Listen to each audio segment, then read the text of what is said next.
Alright fellas, here we're back in Pokemon Masters, and today we're going to be taking a look here at the triple feature PokeFair Scout for the New Year's Year of the Dragon. So, a couple different things about this banner. For one, all of these characters are now getting their PokeFair tiles.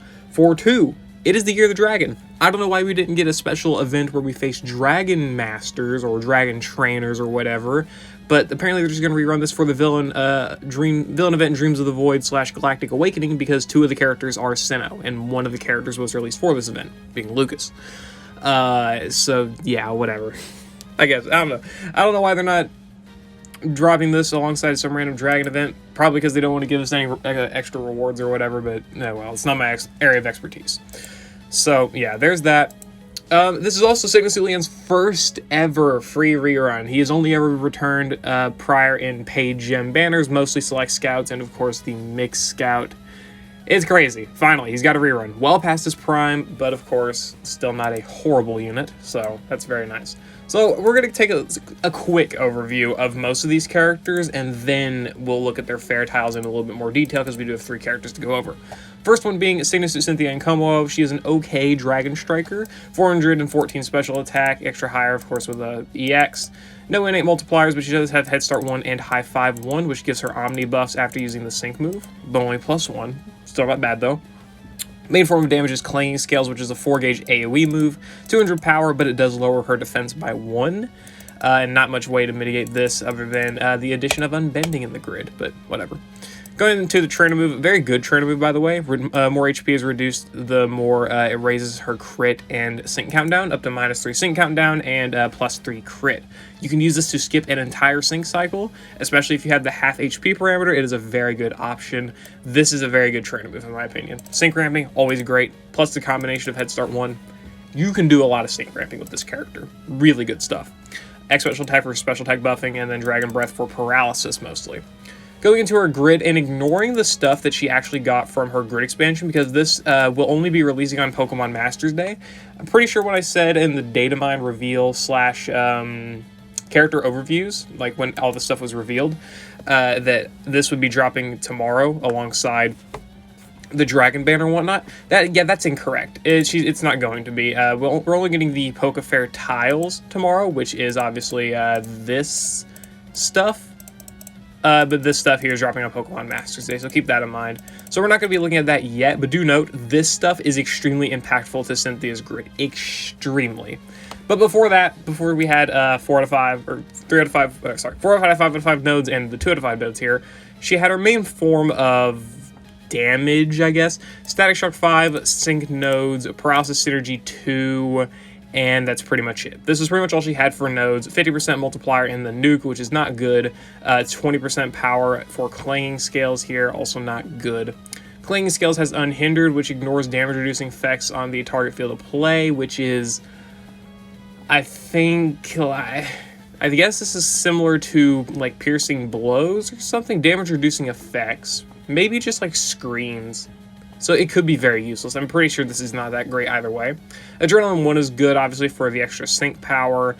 Dragon Breath, Furious Brawn, never good. High 5 1 for extra stats, not really that great either, but I guess it is decent for topping off your special attack as well as buffing your defense, because we know Clanging Scales is going to be lowering it. And that's honestly mostly it. Pretty much all of her other nodes are not that great. Hostile Environment 1 for paralysis. Yeah, overall, not that great of a character. Good for, like, Latios and can clear a stadium stage, but as can most things, and she's not even that effective at it. She does fine, I guess. But that's mostly what her special attack stat and high power to move here will do for you. Really, that's it.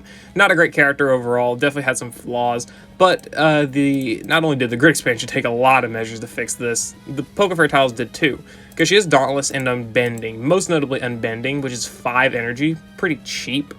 To be able to be immune to defensive debuffing, meaning she cannot debuff her own defense with Clanging Scales anymore. You're finally removing one of these more hindering aspects. Very, very good, honestly. And then Dauntless is kind of there, honestly. I probably wouldn't pick... Well, yeah, actually, I would probably pick up Dauntless just because it's cheaper to go for. Slightly cheaper, I guess. I don't know if I was building a grid before she got the tiles, which I wouldn't. I don't think building any grid here is going to help you out too much. I mean, something like this, of course. And then the Adrenaline 1, yeah, this is probably what you really want to go for. Max out all of her stuff. Going to 4 out of 5, looking at her nodes, she has Dragon Breath, Hostile Environment 2 for a total of what? Guaranteed paralysis if you pick up both of these, but for 90% paralysis if you just pick up this, which is more realistic. Come on. Sync Thinker, increasing special moves next by 1 after using the Sync move. Not great, it's just +1. Neither of these abilities are amazing. Going to 5 out of 5, she gets Shocked Hit, freebie 9, applying free moves next when her attack move is successful against a paralyzed opponent. Very good for gauge efficiency. Not a bad node for sure. I'm not going to say it's worth 5 out of 5, especially when she has everything else here from the grid expansion now. But this is good for gauge efficiency, 100%, especially like, of course, in like a gauntlet or something. Picking up this plus unbending, you can just spam high-powered moves, which makes this actually really valuable in that game mode. And then Soften Up 1 makes crits land easier on the Sync move, not really all that important. So pretty much 5 out of 5 is only good if you are a very hardcore, like probably solo gauntlet type of person where you want to do a lot of solos. This probably makes it easier, realistically speaking. 4 out of 5, just paralysis. +1 sync special moves next is not going to be all that impactful, and then that's it. 2 out of 5 is actually really solid with the unbending.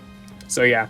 Other than that, I'm not going to say that the nodes really fixed Cynthia, but these nodes fixed Cynthia, which, if you want me to give you the short of it, a 30% multiplier that you're going to have activated pretty much all the time, 100% multiplier you're going to have activated all the time, plus the 20% here and 50% here. Sharp Entry 2 for guaranteed crit, max crit once you use the turn and move no matter how much HP you have. And then ramp up here for extra special attack, meaning you've got even faster and more efficient special attack buffs. Yeah, I'm just being honest with you, this is a good grid. Plus you can actually pick up damn near everything. It seems like you cannot pick up damn, that's actually annoying. Seems like you cannot pick up one of the sync nodes here no matter what you do. Maybe you can figure something out there, but still not that bad at all for sure. Yeah, either way. Not too bad. So definitely a good grid expansion. PokeFair tiles are decent, mostly just shocked freebie hit 9 and then unbending. Going to SYGNA Suit Leon, his short of it is that he was the first character to introduce the max moves. So he's got Eterna Beam, which charges gauge. Very minimalist effect, but of course, again, it was the first ever max move, so they were going to go a little bit easier on it to balance power, I guess. His main form of damage is Dynamax Cannon, 4 gauge move, 172 power, definitely a little bit less than Clinging Scales, and it has a 50% power buff when the enemy has a sync buff. Very solid for legendary gauntlets, and if you want to do post-sync clears, which post-sync clears against stadium battles and whatnot are becoming a little bit more, I guess, effective or desirable because of just the points and whatnot, the point requirements and whatnot. So if you can build a team for it, survive a sync move, you get that 50% buff, not too bad. Direct Hit Plus here for max crit, X Speed Plus for max speed, and the Eternal Power Trainer move, which reduces sync countdown, applies super effective next, yeah, and raises special attack by 3 and lowers special defense by 1. Just a whole lot of trainer moves, just like Holiday Leon, not like regular Leon, surprisingly. Surprisingly, regular Leon is the inverse. Interesting. So yeah, a lot of trainer moves, and then Dynamax Cannon. So he's got Lucky 7 4, 50% chance to lower target's Omni stats by 1 when the user's attack move is successful. That's pretty good. I forgot about this ability here. That's actually a pretty strong ability. And evasion, yeah, it's lowering everything. Pretty good ability. Max Damage Guard, applies Damage Guard after using a max move, and then ramming speed for a 30% multiplier. Biggest thing with this is that it's coupled with relatively low stats. Sub 400 special attack is like not fantastic anymore, but it is still pretty solid. Far better than, like, Anniversary Steven with his, I think, sub 300 physical attack. Definitely not that great for him. But this is not like horrible. It could be better. Not too bad though. And then again, combine it with the max move, you get yourself a pretty high power move here. The nerf, quote unquote nerf, makes a bit of sense. So yeah. Going into the grid, he's got Hunter's Instinct for more extra power, right? I don't know why they went for speed buff specifically when he's able to debuff everything, but that's what they did. They went for Hunter's Instinct. Other than that, he's got Power Flux 3, not good, or at least not that great. Critical Strike 1 is probably more consistent. Max Countdown, yeah, reducing sync countdown after using the max move, preventing that gauge, or not, the sync countdown being fucked with. Very good. Endurance is solid enough. Inertia for the nuke, obviously that's good on its own. He did need a multiplier, otherwise that nuke would be horrible. Still pretty much is, but hey, whatever. A multiplier is a multiplier. And then mostly just a couple other utility stuff.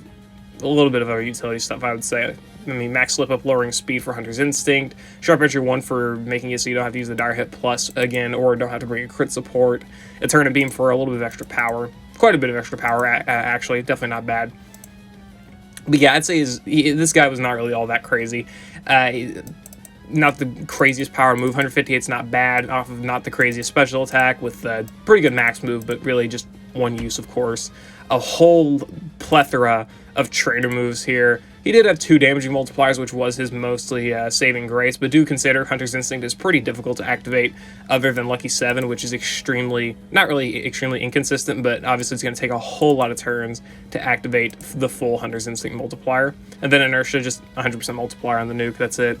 That's not good for today's standards, really. And that's mostly it. Yeah, Leon was not really all that, or is not really all that great anymore. He's still good, for sure. I mean, like, you can still make use of him and whatnot. He can clear stages, no problem, but nothing exceptional. Looking at the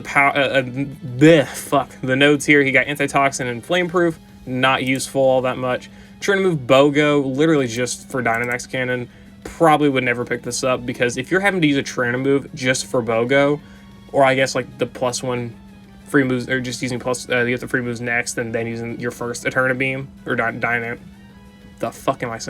Cannon. I mean, sure, but really, if you're using a trainer move anyway, you're restoring enough gauges to probably queue up a Dynamax Cannon. That's kind of the point I'm making. Trainer move Special Boost 9. This is more useful for sure. Not like immensely, but it is something, because you are going to have to buff yourself. So if you buff yourself a couple of turns, and then you use either his nuke, or you use a support EX, or whatever it may be, and then you fire off like a 2-sync buff boosted +3 special moves next Dynamax Cannon with like ramming speed and maybe Hunter's Instinct, it's probably going to hurt. So I mean, this is a solid ability, I would say. Not like immensely impactful or anything, but it's definitely not bad. Going to 5 out of 5, he gets Max Countdown 2. Combine that with Max Countdown 1. There you go. You got pretty much what Thunderbolt Red has in his base kit. And the max move 7 stats down 9, lowering all of the stats from Lucky 7 here. All of this by 1 after using the max move. So even better way to activate Hunter's Instinct, and special defense debuffs, I guess, as well. So there's that, and of course all the just all the stats. So yeah. Not all that crazy, but definitely not bad for sure. None of these nodes are inherently bad, other than like Antitoxin and Flameproof, not really all that useful. But really, these are not going to help Leon go from like mediocre in terms of all dragon units to like spectacular. All right, they're good. They're good enough, especially if you're a Leon fan. You'll probably make use of at least this one here with this special boost. You'll probably make use of that one. Maybe max countdown if you want to do some ramping. It's really just up to you. So yeah, there you go. Leon, not the best nodes in the world. Going on to Lucas, the final character here. This guy was a tech character with obviously Dialga, and he was the first character to set Dragon Zone, and still the only character to set Dragon Zone on demand, because we have the Field DX role for Neo Champion Nate. I don't think there's any other case of setting Dragon Zone off the top of my head. He's got Roar of Time, 4-gauge move off of this pretty much the same stat. What the hell? Pretty much the same stat as Leon, Sigma Suit Leon for the most part, a little bit lower. The same stats roughly. Also, 3 trainer moves, so him and Leon have that in common. He's got Dragon Wish for Dragon Zone, XP plus to get higher speed, same as Leon, my god. And then It's Our Time, raises special attack by 2, accuracy by 1, and crit by 3. And then he's got the Illuminating Roar of Time, which increases power in Dragon Zone, and he's got basically what's a little bit worse of, significantly worse Hyper Beam. It's by like a fifth of its power. 213 power though, really good for sure. Equivalent to like what Cynthia's Clanging Scale, I think. Yeah, a little bit better actually. Ever so slightly, 2 points. And then he's got Grand Entry 4 here, raising special attack by 4 on entry. I don't know. I don't know. I guess it's just because they didn't want to give him like 2 passives, or they just wanted to fill up a passive slot. So they can pretty much he maxes his special attack and crit after using the trainer move. That's pretty much how it is. Command and freebie 9, applying free moves next to the user when the trainer uses a move. So he's got a lot of free moves next management, which is very good, obviously, for gauge efficiency. This guy is more utility based, being completely honest. He is. So having free moves next and whatnot is definitely good because you don't really need him consuming too many gauges. And then Adrenaline 1 for sync countdown after he's in the sync move, meaning you don't have to give him Adrenaline 1 if you know you're going to be nuking with him, which, the nuke, not that bad, but not really all that, it's definitely not great anymore, especially. So yeah, probably give him Crit Strike 1, or Crit Strike 2, I mean, or maybe Mind Games. I don't know, depends how you want to use them. Anyway, going to looking at his grid before the grid expansion, it was mostly just Inertia, Draconic Power, Draconic Sync. Obviously, the Sync nodes, Piercing Gaze, I guess. This could be useful in some areas. Trying to move, Roar of Time, Mind Games 4, Propulsion 1, I suppose, and that mostly is it. Super Command, no. But he's got the 2 Sync nodes here, of course, which are good. Inertia plus Draconic Sync 4, very easy to activate. It's just max his speed and have Dragon Zone in effect, which is already his innate multiplier here, so no real difference. That's why we got the X Speed Plus here, because he does want those speed buffs. And Mind Games 4 for a 50% chance to debuff Special Defense, because this was back still when Special Defense debuffing was considered a commodity, I guess you could say, because like Palatine's Dawn was the best Special Defense debuffer back in the day, so that's about how bad we had it. And then Roar of Time with Propulsion 1 for a 20% sync countdown ability. I've always looked at, before, let's say probably about before 7 months ago, I would always look at these abilities and kind of just scoff, but dude, these -1 sync countdown make the difference. Because if I look at someone like SYGNA Suit Erica or something, dude, oh man, it is so fun to use that character. Wherever the hell she is, because she's got an innate here. She's got Personified Propulsion 2, which 30%, slightly higher chance, but dude, whenever that activates, oh my god, it is the best thing in the world. It is so useful to have these sync countdowns. I'm not going to stress that enough. But other than that, I mean, Lucas was mostly just nuking, which you could get the full nuke stuff. It was not really that hard. You still had energy left over as well. And this is a 20% multiplier to your Roar of Time, so it was basically it. But really, once we had SYGNA Suit Serena and Zygarde, which is literally 2 months, about 2 months after his release, he pretty much got sidelined for her nuking ability. So you were pretty much just using her. And then even past that, like all the way up until now, Lucas is still being used I'm pretty sure he's still being used pretty consistently on SYGNA Suit Serena's best team composition, so... But he's definitely falling off a lot more. He's not bad for sure, especially being the only consistent Dragon Zone setter, but still, his age is showing for sure. But you can still get decent use out of him, especially with these new nodes. He's actually not too bad. Speaking of the nodes, looking at those, he's got Sharpened Mind 1, as well as Brain Sync 2. 20% nuke multiplier here. I'm pretty sure you can pick that up. Yeah, you can pick that up and all of the other stuff as well, so there's your extra 20% multiplier if you do want it. I'll be trying to showcase this, probably. I don't know if we have a Dragon Week stage. Oh wait, it would be Cynthia, wouldn't it? Fuck. That's gonna be fun. Anyway, Sharpen Mind 1 powers up the user's moves when special attack is raised. Just more draconic power. Yeah, there you go. There's your grid, of course. So, there you go. If you want to get Lucas to 3 out of 5 and you want to do full power, this is literally the grid. That's a funny looking grid. Going to 4 out of 5, Lucas gets status immunity as well as satisfied snicker.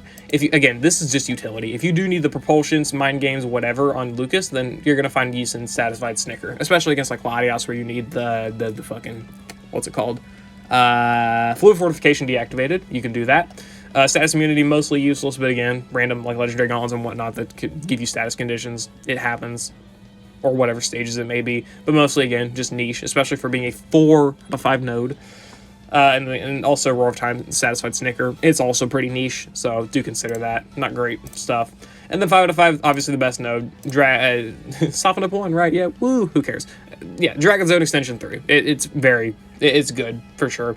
I'm not going to say it's worth the 5 out of 5, because it's really not, because Lucas himself is not really all that great anymore, and his best partners are like SYGNA Suit Serena, who's not bad, but if I'm going to use Dragon, I don't really care to use a, how old? Nearly 2 years at this point. 2-year-old Dragon Striker alongside a literally 2-year-old Dragon Zone setter. I would rather just use, Neo Champion Nate, who came out last month, 2 months ago. And then also use Baltar Leon, who came out about half a year ago. I'd rather use them, personally, if I was going to use the best Dragon setup. Or Lance, who got his grid expansion nearly a year ago. So, come on. I don't know. It's just funny to me that the best dragon team, or one of the better compositions still, is with these older characters. And I guess it mostly just says how good that they are. But anyway, yeah, Dragon Zone Extension is still good. If you do have Lucas, I'm not going to say it's worth it to go this far, but if you are a big dragon lover and you want to use a lot of special type dragon characters, because if you're using physical, you're using Neo Champion Nate. That's how it is. If you're using a physical dragon character and getting them powered up, you're using Neo Champion Nate, and you are giving him the Field DX roll. Sir, yes, sir. Maybe that applies for Lance too with his nuke. I don't know. But with Lucas, Dragon Zone Extension might be useful if you do like using the special type, special dragon team, like, you know, SYGNA Suit Serena, Lance Hyper Beam, SYGNA Suit Cynthia after her great expansion is definitely a solid benefitter. SYGNA Suit Leon, those type of characters, like, just taking a look over here. Zinnia, if you are a big fan of her. Most dragons are special in this game, so if you are trying to power them up, Dragon Zone Extension may work pretty good there, but that's about all I've got to say to that. I wouldn't say Lucas gained a whole heck of a load from this. Mostly just 2 out of 5 nodes here, so because you could get the full nuke with that. I would say that was actually a little bit more impactful for him, but obviously Dragon Zone Extension, that's the best utility ability, and I'm probably the biggest grid that I'm going to be running on him now is with this picked up. Sadly, it does not seem like I can pick up everything anymore. Can't pick up Inertia. Unless I probably get rid of like a node. Yeah, I'd probably have to get rid. Yeah, I'd have to get rid of a sync node and Sharpened Mind in order to pick up Inertia, but that's not bad. I can deal with that. I can live. That's okay. I could pick up this though. Yeah, that's fine. Either way, yeah. So there's your overview for the most part. Obviously, the biggest benefit is SYGNA Suit Cynthia, but it's not even from her tiles. It's because she got the grid expansion itself. Other than that, I don't know who benefited the most overall. Probably Lucas. Yeah, I'd say probably Lucas benefited the most because he got a 20% multiplier on the nuke, as well as obviously Dragon Zone Extension, which is just massive. So yeah, that's what I would say there. He definitely gained the most in my opinion. So yeah. Overall, there's your look at the Triple Dragon banner. It's going to be probably 1.5% pull rates for each character for 4.5% total. I'm not going to say summon on this banner. None of these characters are exceptionally strong. Even Cynthia, after her grid expansion, is pretty much, we'll say for argument's sake, about equal to Lance after his grid expansion. So if you already have Lance and you've seen his power, it's about the same there. But do consider that Lance also is a little bit annoying in stadium setups specifically, because he requires attack and special attack buffs, and assuming you're doing nuke and DPS, and he also is a physical / special splitting from special hyper beam to physical sync nuke. Cynthia in that regard is consistent in being special, so if that's more appealing, then you can make the argument Cynthia's better in that area, but really that's just kind of up to you. And then Lucas, of course, still being old, he works fine. He does, really. I've used Lucas still pretty much for all my dragon setups, other than like specifically using a champion Nate for like showcases or very specific teams, but I've used Lucas a lot and he's still done fine, and I don't have Leon, but I'm sure he still works fine as well. But don't consider that these characters are like the value of the Tapu banner that we run back in December, right? Or even I have to think. I'm trying to think of what characters we ran for the Legendary Gauntlet, because I don't remember who the Legendary Gauntlet was against. I know it had Karina, SYGNA Suit Blue, and there was one more fucking character that I am forgetting. I think that banner may have actually held more value because that one character, but I can't. No, it wasn't SYGNA Suit How, was it? No, because he rerun a lot earlier. Fuck, I don't remember who it was, but whatever. My point is, this banner's not like the most valuable thing ever, so it's definitely fine to skip. But of course, if you do like any of the characters, have fun going for it. And if you do need dupes for like Cynthia, or if you want to get Lucas to 5 out of 5 or some shit like that, maybe if you want to dump gems, I mean, go for it. I guess it's all up to you. But of course, your money's definitely better spent on Thunderbolt Red or Cynthia, Iono for sure. The current run of Rosa and Meloetta. All those characters definitely benefit more. So yeah, how long we've been recording? How long? Ooh, 25 minutes. Yeah, I'm gonna wrap this up. I'll see y'all later. Hope y'all enjoyed. Thank you to this, donators and whatnot. I'll see you for the Lucas Showcase. It may be today, but there's a decent chance it won't because I have classwork and whatnot. I want to get that done first. So it may be up tomorrow. I'm not sure, but yeah, I'll see y'all later. Hope y'all enjoyed.